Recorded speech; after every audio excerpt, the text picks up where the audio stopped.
Bonjour, bienvenue dans un nouveau épisode de Défi Santé. Aujourd'hui, nous avons avec nous le docteur Yanish Purma, qui est cardiologue mauricien basé en Angleterre et là, on visite actuellement à Maurice. Bonjour docteur. Bonjour Fatima. Bienvenue une fois de plus à Maurice. Merci beaucoup. Je pense que ça fait plaisir de revenir dans son pays à chaque fois. Yes, bien sûr. Bien content de revenir et bien content de nous inviter moi aussi pour faire une émission aujourd'hui. Donc là, on revient de Madrid en août, que tu as le congrès de European Society of Cardiology. Oui. Et on gagne un nouveau titre de fellow de sa société-là. Explique-nous un peu, what does that mean? En fait, c'est ça. C'est dans le plus grand congrès au monde de niveau cardiologie. C'est le European Society of Cardiology Congress qui fait chaque année dans différents sites dans l'Europe, et ça est à Madrid. Et qu'il y a au niveau mondial les plus grandes conférences. Il y en a à peu près 30 000 personnes qui attendent on-site et 30 000 personnes online.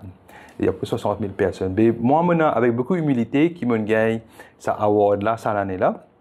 C'est un award d'un fellow of the European Society of Cardiology, le FESC, qui, au niveau, c'est le plus haut titre de cardiac recognition qui nous gagne au niveau européen. Qui fait comment il marche, c'est chaque année la société choisit un groupe d'à peu près 40 à 50 personnes au niveau européen et global pour donner ça award, ce titre-là. Dans mon cas, moi, selected parce qu'il motivait un peu contribution le côté recherche et un peu côté clinical medicine dans mon carrière avant et qu'il besoin d'un certain number of achievements, publications et tout. Là, j'ai fait une sélection. Là, I was glad to know qu'il m'a été selected pour cette année-là et que là, je prends award là à Madrid. Qu'est-ce que ça représente? Pour moi, ça représente au niveau personnel, pour chaque cardiologue, surtout dans les pays européens, c'est une fierté pour le département, pour moi-même, qui nous réussit au niveau international, qui est recognized. C'est ça le côté personnel, je trouve ça bien, je suis content qu'il nous travaille, qu'il nous fait, in recognize at an international level, je demande ça award là. Au niveau professionnel, il veut dire qu'il nous a un commitment envers la société. Il veut dire qu'il nous besoin promote the best practice de cardiologie en Europe, en Angleterre et aussi à Maurice. Et aussi nous besoin comply avec certaines guidelines et aussi promote research. Et tout ça, veut dire de nous recognition là, nous avons une responsabilité towards the society to promote cardiovascular care globalement. Okay. Et ce congrès-là, il a lieu chaque année avec un thème et un sujet différent qui sont abordés. Dis-nous ça l'année-là, quelles a été un peu les retombées? Chaque année, comment on peut dire, chaque année, je choisis un thème un petit peu spécifique. Cette année-là, il y a à peu près 4 ou 5 nouveaux guidelines qui sont sortis, comment nous manager les patients, certains problèmes. Les guidelines clés qui sont sortis cette année-là, c'est nous trouvons beaucoup de focus sur le primary prevention. Primary prevention veut dire quoi? C'est quand un immune nous peut empêcher de gagner ce premier heart attack, ou ce premier problème cardiovasculaire. Nous pas attendre d'y arriver, là, nous acte, nous comment nous empêcher ça. Alors, il y a des guidelines qui sont sortis le lipide, c'est-à-dire le cholestérol, qui ont un target de cholestérol nous besoin achieve dans le immune, et aussi qui ont un médicament nous besoin servir pour achieve ça dans les guidelines qui sont sortis. Deuxièmement, nouveaux affaires qui nous trouvés, un nouveau thème qui peut-être un cardiologue et un médecin en général ne pas trop prendre en considération, mais me trouver qu'il y a plus beaucoup de focus sur là cette fois-ci, c'est le thème de mental health et cardiovascular disease, c'est-à-dire la santé mentale et sur l'effet sur cardiac disease et aussi cardiac disease et sur l'effet sur la santé mentale. C'est vice-versa. Voilà, et un bilateral relationship parce qu'il nous connaît qu'il y a un immune qui a un problème comme anxiety, depression, etc. J'ai un higher risk de cardiac disease à cause de habits diet, on a beaucoup fumé plus, et que certains médicaments que je prends increase the risk de cardiaque. Conversely, on a un problème cardiaque qui cause une fake fan heart attack. je gagne un problème comme dépression, anxiety, un peu de stress. Et ça, c'est work both ways. Mais la première fois dans les guidelines, quand on est allé dans la conférence, nous trouvons qu'il y a un focus là. Qui n'est pas si avoir. Et je peux commencer à dire qu'il nous besoin screen pour ce problème-là. Donc, tout le monde qui vient dans la cardiologie clinique. OK. Ouais. Et de l'aspect innovation, est-ce qu'il y a un volet qui est abordé, une innovation peut-être technologique ou thérapeutique aussi? Je veux dire, ça qui m'a remarqué, c'est une technologie qui nous un des problèmes communs que nous pouvons trouver dans le monde, plus dans une population qui est elderly, c'est le problème de aortic valve disease. Okay. C'est-à-dire dans lesquels il y a une valve qui s'appelle le aortic valve, qui est ça même qui, quand il sent pomper depuis dans lesquels il y a dans les côtes, il passe à travers sa valve-là. Oui. Mais avec l'âge, qui arrive, la valve-là, il est supposé ouvrir bien freely, mais avec l'âge, il commence restricted.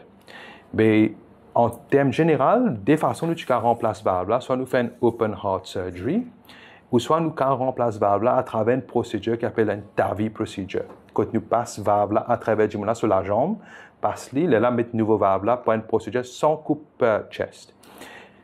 Ordinairement, ce traitement de TAVI-là, tu peux réserver ça pour un patient qui est frail, qui est bien frail, disons, là où l'âge 80 ans, disons, où ça a beaucoup de comorbidité. Récemment, ce qui m'a remarqué, c'est que ce traitement-là, l'IPB license, il faut nous trouver qu'il nous besoin comment servir bien avant. Et pendant le nouveau guideline, c'est 70 ans onwards, nous devons considérer du monde pour ta vie, parce que nous trouver que ce traitement est durable. Okay. Alors, ce n'est pas nécessaire d'attendre du monde 80 ans pour faire l'éligible, nous avons donné ce traitement-là bien avant.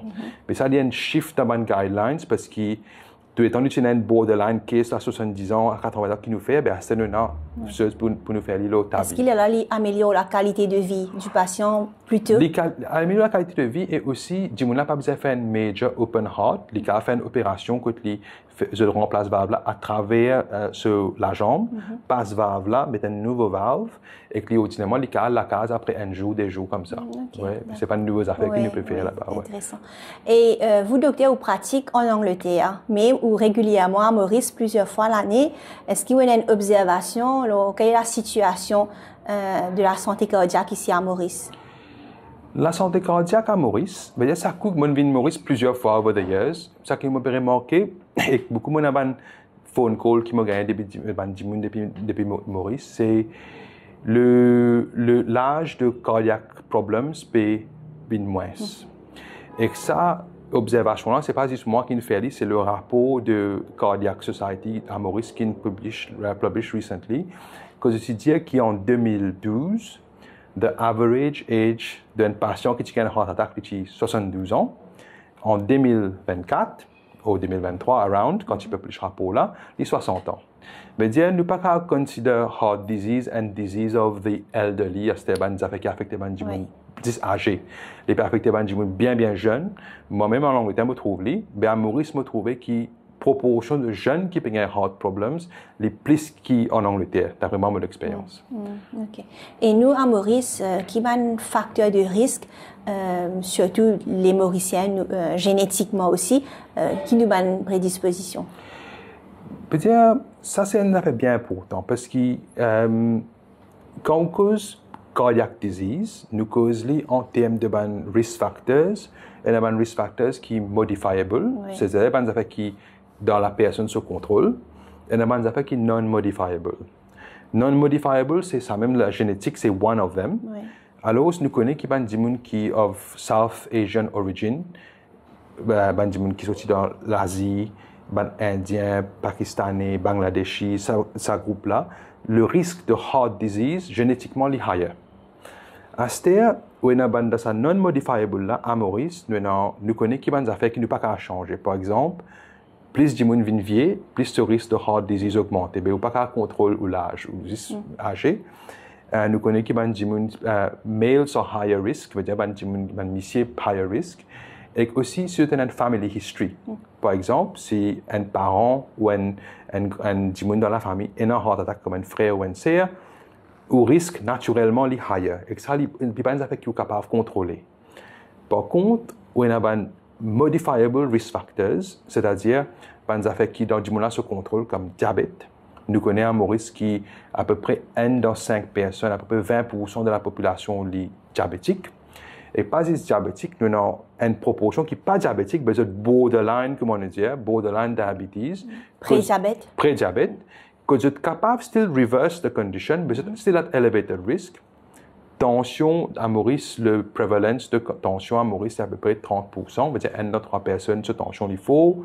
On ajoute là-dedans qui 20% de la population est fumée et il y a une proportion qui est fumée avant. Et aussi cholestérol.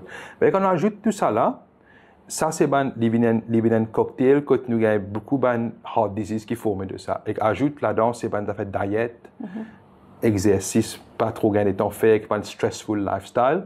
Tout ça, il y a une mixture qui donne ce problème-là, pour trouver. D'accord. Et est-ce qu'il y a un message clé à transmettre justement à Mauricien même, comment nous sommes capables de miser sur la prévention, parce que même au niveau du congrès, à STNGL en phase est mis sur la prévention. Prévention, voilà. Parce que le primary prevention, il y a des affaires de prévention. Il y a primary prevention, veut dire où on pisse problème-là arrivé in the first place. On peut du monde gagner ce premier event. Ça, c'est primary prevention. Comment on fait ça? Je veux dire, moi, advise n'importe qui qui peut get vidéo. Si je peux filmer, je try to cut down, ideally, je stop. Beaucoup de monde quand vient de la clinique, en Angleterre, quand je viens de la clinique, je dis moi, est-ce qu'il est trop tard pour arrêter? Ben, la réponse, c'est non. Quand je get une statistique, si je t'arrête de filmer, après 1 an, le risque de un heart attack, il y a à peu près la moitié du monde qui fume. Après 15 ans à peu près, si vous arrêtez de fumer, à peu près 15 ans, le risque de heart attack, il paraît comme un monde qui n'a jamais fumé. Okay. Ça veut dire, les pas des affaires qui comment dire, et ça, si un monde peut fumer, il a arrêté l'âge de 40 ans, je dis à peu près une statistique, il gagne 9 ans de la vie. S'il a arrêté l'âge de 50 ans, il gagne à peu près 6 ans. L'âge 60 ans, il y a à peu près 3 ans. C'est très encourageant. Je dire, n'importe quel âge où arrêter, there is a benefit moving forward. Je dire, cigarette, c'est un. Deuxième, c'est me trouver qui diminue, bien fait plus beaucoup d'exercice en général. Moi-même, dans mon equally as guilty, parce que lifestyle, comme on était, nous pas gagner les temps, mais bien fait les temps. Et me trouver beaucoup de monde, je gagne frayeur pour commencer à faire exercice. Je pensais bien à gym, bien faire des exercices bien compliqués, mais ce n'est pas le cas du tout. Je pensais à un exercice simple, qui sont capables de faire comme une simple marche, 20 minutes, commencer par 5 minutes, 10, 15, 20, tous les jours, un affaire qui sont capables de faire consistent. Et moi, je me dis à une passion, aim for moderate intensity. Moderate intensity veut dire quoi? C'est quand on peut marcher, si un monde à côté ou capable de maintenir une conversation avec la personne. Et the aim is de faire un exercice de la guideline, c'est 150 minutes par semaine. Veut dire, si vous divisez par ça, il n'y a pas 20 minutes par jour, 20 à 25 minutes par jour. Et il n'y a pas trop beaucoup. Si vous êtes capable de faire la case ou soit en déo. Et si vous faites ça, this is the recommended minimum amount qui peut faire. Ouais. OK. Merci beaucoup, docteur. Merci de venir sur notre plateau. Oui, merci. Et espérez nous retrouver une prochaine fois, Maurice. Oui, bien sûr, plaisir. OK, merci. Donc voilà, c'était un épisode de Défi Santé. Donc, nous disons de suivre nous, restez connectés. Nous pouvons avec plusieurs autres sujets. Merci beaucoup.